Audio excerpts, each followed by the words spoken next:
y'all, welcome back to Rima Reads.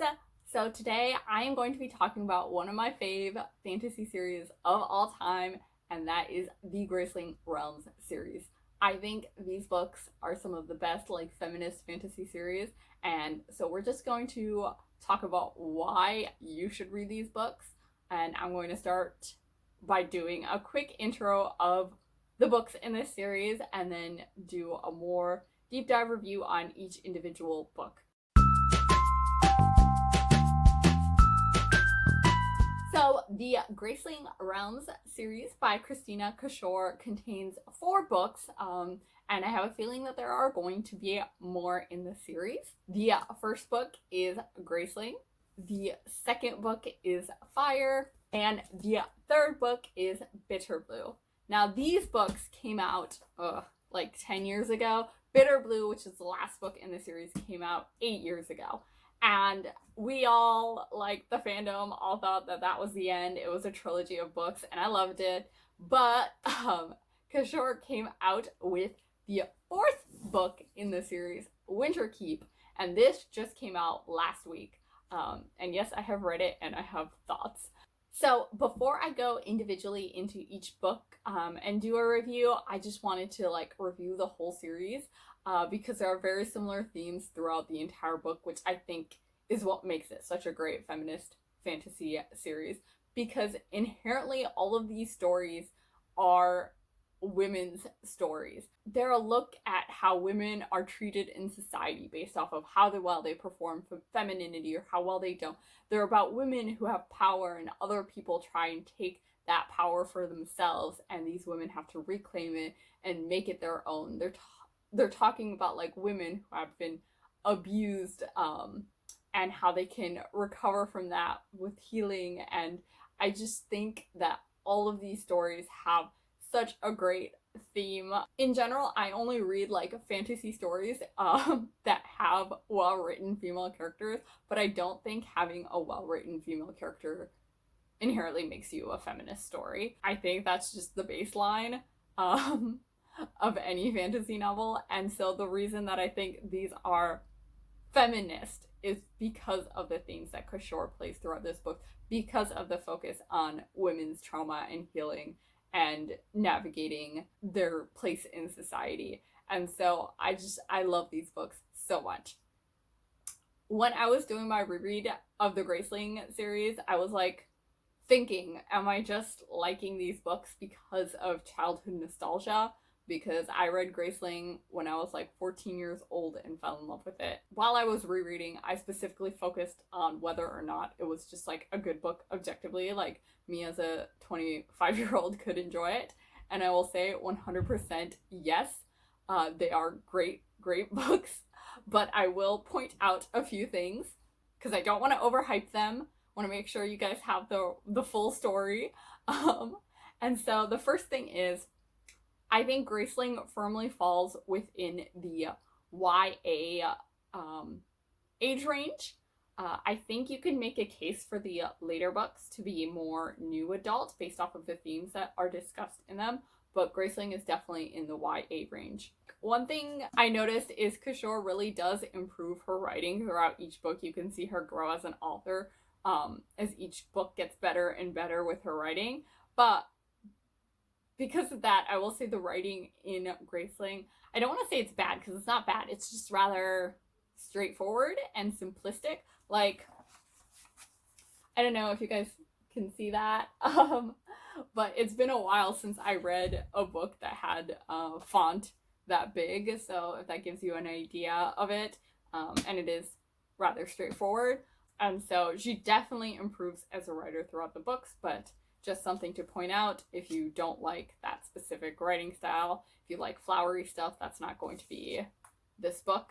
The other thing I've seen in a lot of negative Goodreads reviews is that these books are rather anticlimactic. And I think if you view them from if you're reading a lot of epic fantasy stories, yes, these books are going to seem anticlimactic to you. And that's because that's not what these stories are. They are fantasy novels with really cool magic and interesting politics and all of that good stuff that you like in fantasy novels, but the focus of the story isn't on like fight sequences and epic battles and things like that. The focus is on character growth and development. So while these books have good action scenes and I think the plot's really engaging, the like big climax of each of these books is not going to be a big epic battle.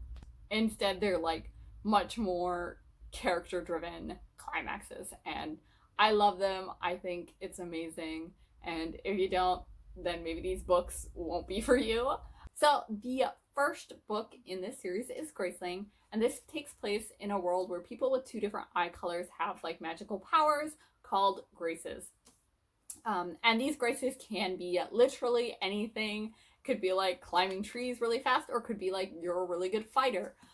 So they range from so many different things. And our main character is Katza, and she is graced with killing. So she is just the best at murder. And she is also the niece of the king, King Rhonda. And in this land, there are 7 different kingdoms, all ruled by different kings, all in some way corrupt-ish. And so King Rhonda uses Katza as his like thug.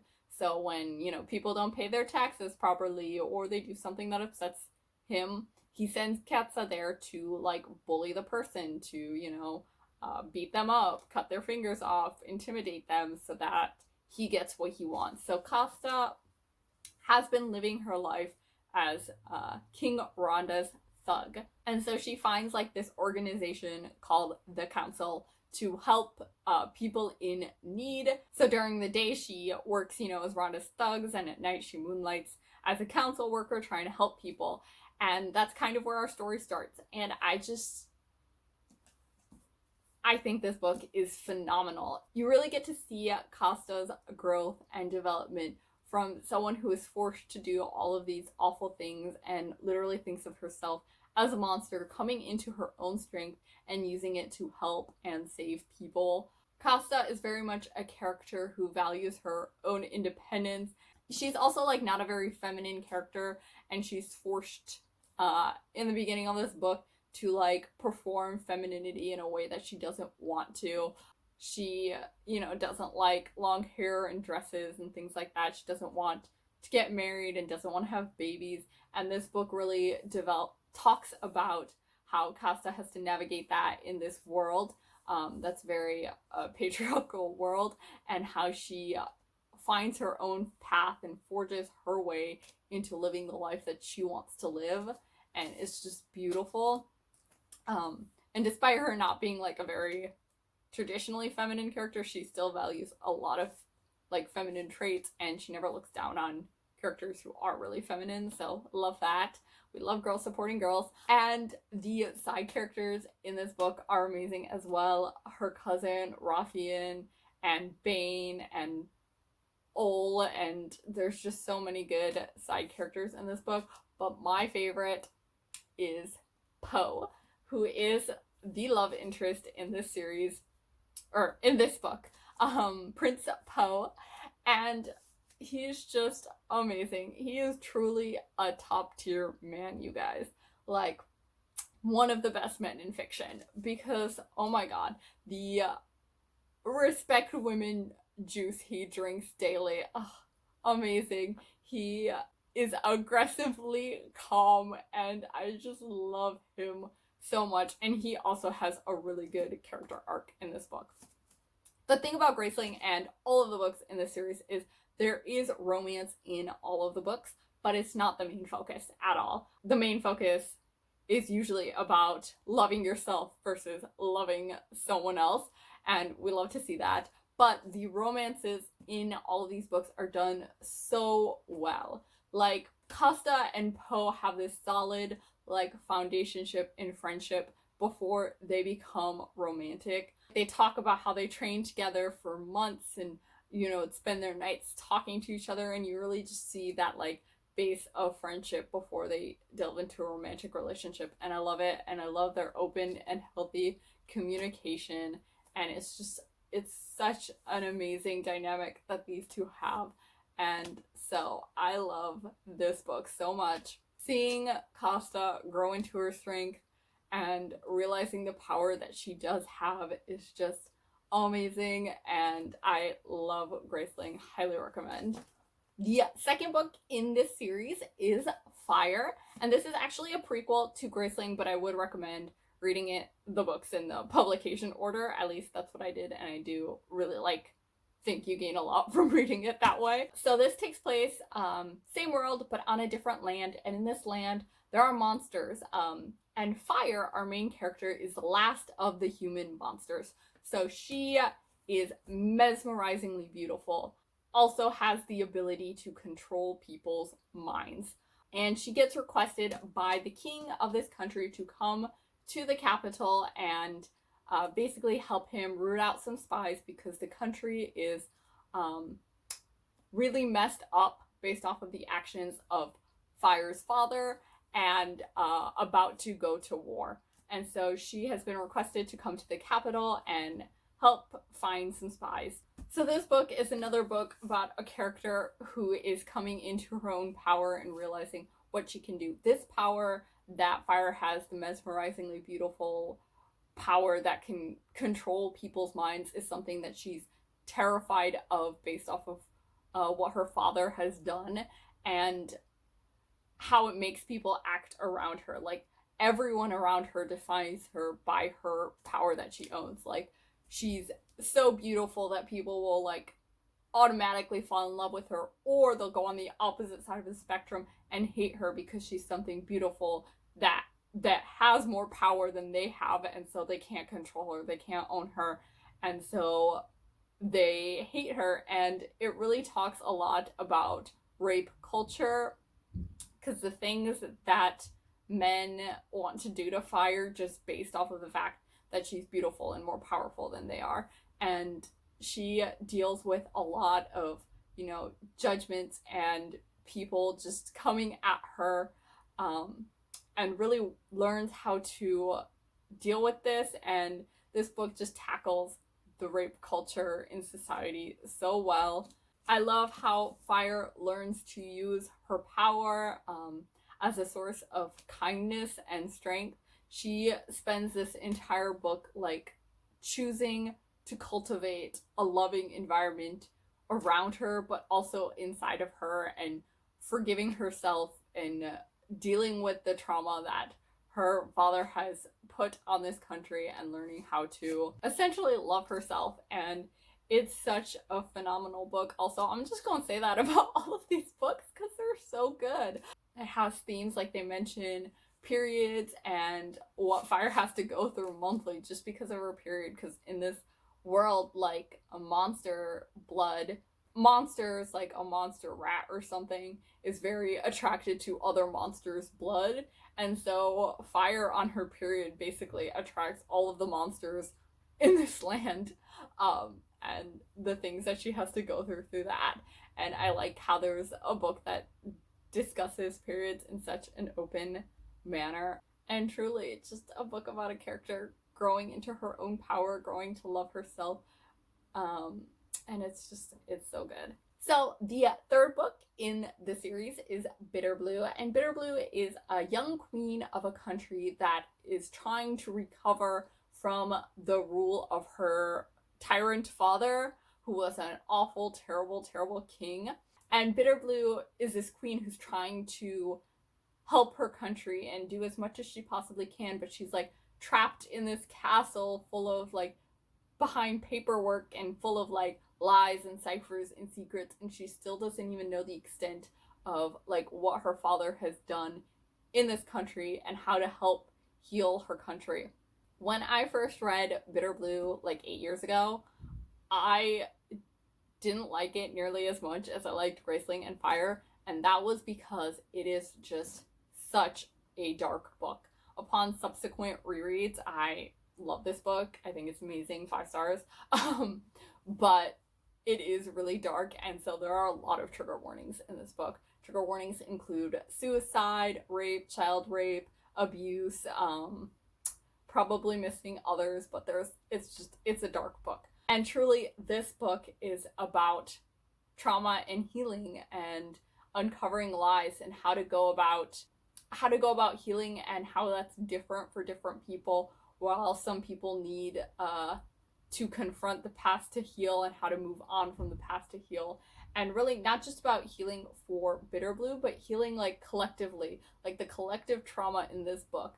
Like that hit close to home while I was doing my reread, because y'all, collective trauma is a thing right now. I love how this book also tackles like the privilege that Bitterblue has from being a queen, and how she can wield that power to hurt as well, how she tries to overcome what's happened to her country and help move them all into a space where they can heal, and how she can better her country. And it's just so powerful, you guys. It's so powerful. I love Bitterblue, but it is really, really dark. So just gonna put that out there, and it's so powerful. Healing from collective trauma, y'all. So the last book in this series is Winterkeep. Like I mentioned, this came out a week ago, so I'm still like kind of processing my thoughts, but we're just gonna talk about it. So Winterkeep starts off 5 years after the events of Bitterblue, and essentially Bitterblue's country has discovered a new continent far off, and this continent has a lot of advanced technology, things like flying airships and speed trains, and it's really, really cool. Much more steampunky vibes versus the other 3 books in the series have, you know, medieval fantasy vibes. And so Bitterblue has sent some envoys to this country, to Winterkeep, and they have mysteriously vanished in an accident. So Bitterblue, Gideon, and Hava decide to travel to Winterkeep in search of answers on what happened to her envoys. Meanwhile, on Winterkeep, we have Levissa, who is the daughter of 2 very powerful politicians who are on opposite sides of the political spectrum. And she is struggling with her place in society and dealing with her parents. There's a lot going on there. So overall, I thought this book was great, but it did seem very different than the other books in this series, and so I did want to talk about that briefly. To me, this book felt more like a traditional fantasy story than the other ones did, and part of the reason of that is because there were 5 different points of view in this book. So like I mentioned, Bitterblue, who was our protagonist of Bitterblue, was one of the POVs, and so was Levissa. The other point of view is Gideon, who was introduced in Graceling, who was such a douchebag in Graceling, and we hated him. And then in Bitterblue, he is such a great character, and in this book, we finally get his point of view, and we get to see how he's grown and changed as a character, which I loved. We also got 2 creatures' points of view, which were just so fascinating. The first creature we got was this deep sea monster who lives at the bottom of the ocean, and that was just so cool. I loved that so much. And then the other creature that we got was this blue telepathic fox called Adventure.